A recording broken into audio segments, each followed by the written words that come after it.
That she was able to endure such terrible danger was due not only to her strong willpower, but also to the bloodlust and homicidal instinct with which she was born. One dealt with the monster, yet she still refused to lower her guard. She even pointed her dagger in one's direction and remained ready to strike.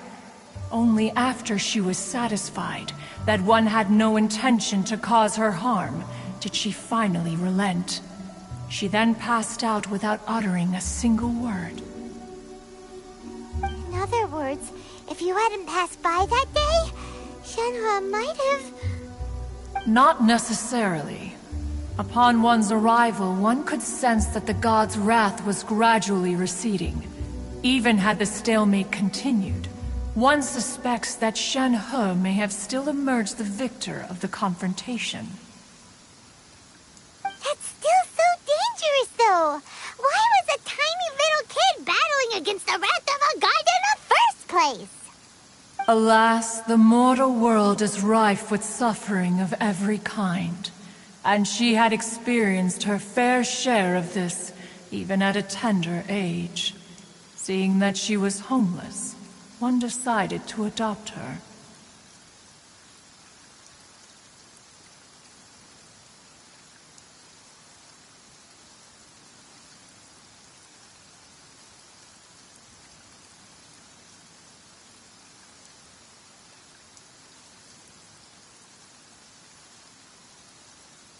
Indeed, it is one to whom she refers. Shenhe has an extraordinary constitution, making her well adapted to practicing the Adepti arts. All the Adepti cherished her talents, and so we were willing to train her. However, her homicidal urges did not subside with age. Rather, they grew stronger day by day. Mooncarver once performed a divination for her. He declared that her fate is to bear the curse of calamity. Consumed by malevolent energy, she is prone to bring harm to those around her. Such is the magnitude of the danger this poses, that her soul must be bound with red ropes to keep her homicidal instinct at bay. The red ropes have indeed served to keep her calmer and more content. They also seem to have rendered her somewhat inexpressive. Perhaps the red ropes are so powerful that they have suppressed some of her other emotions as well.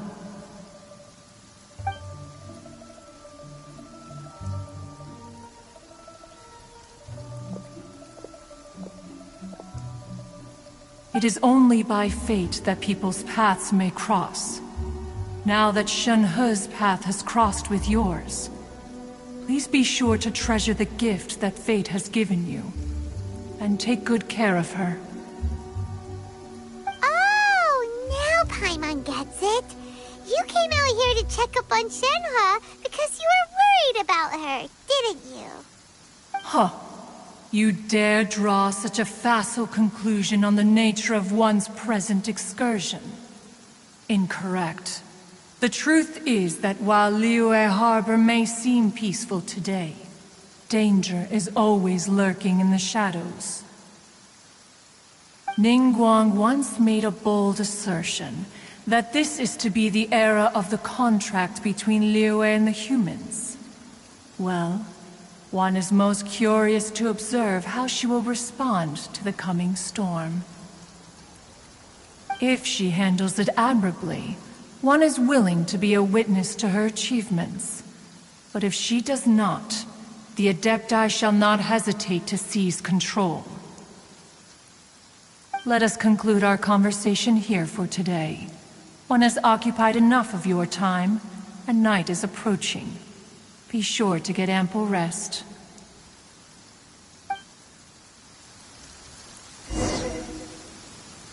So, Shenhe isn't an Adeptus after all.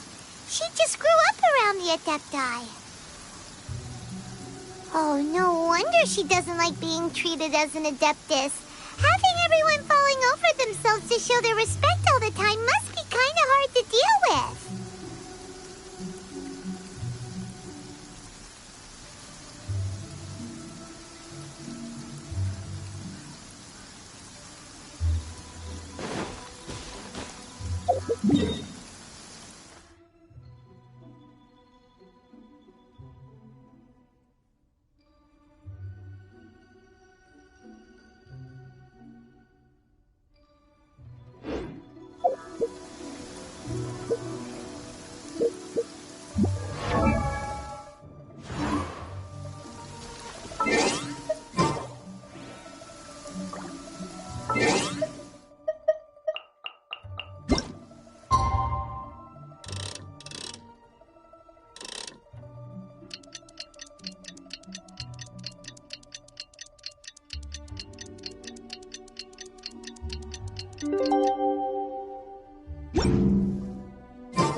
Hey, so, Shenhua...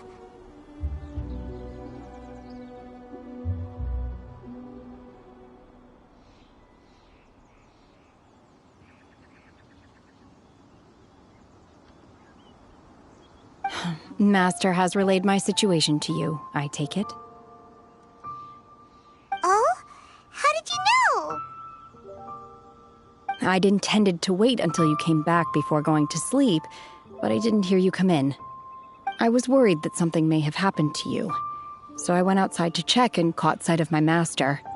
On top of this, you have been acting very strangely around me this morning, causing me to suspect that my master must have told you everything about me. After all, Master is... very talkative. Sorry, Shenhua. Paimon had you down as an Adeptus this whole time, but it turns out Paimon was wrong. It's okay. I don't mind.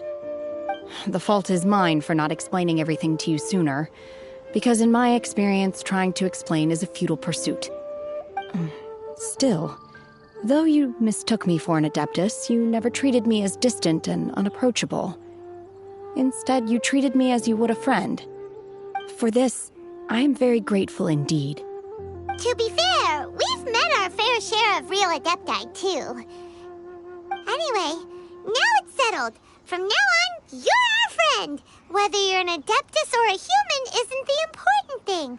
First and foremost, we're just plain old friends. Got it. Although I don't know quite what it entails in terms of what I have to do, I must say I like the title friend very much indeed. Great! Well, now that we're all rested up, we should start searching for the other 2 items on the list. But before we do that, let's go to the building site and ask Ningguang's little helper how the progress is going. After all, Sunset Vermilionite is so rare. Paimon doubts many competitors will really be able to find any. If it turns out some of them have given up already, we'll be able to take things a little more slowly. Oh, and another thing. We bought some grilled chicken drumsticks on the way back last night. There was a place just outside.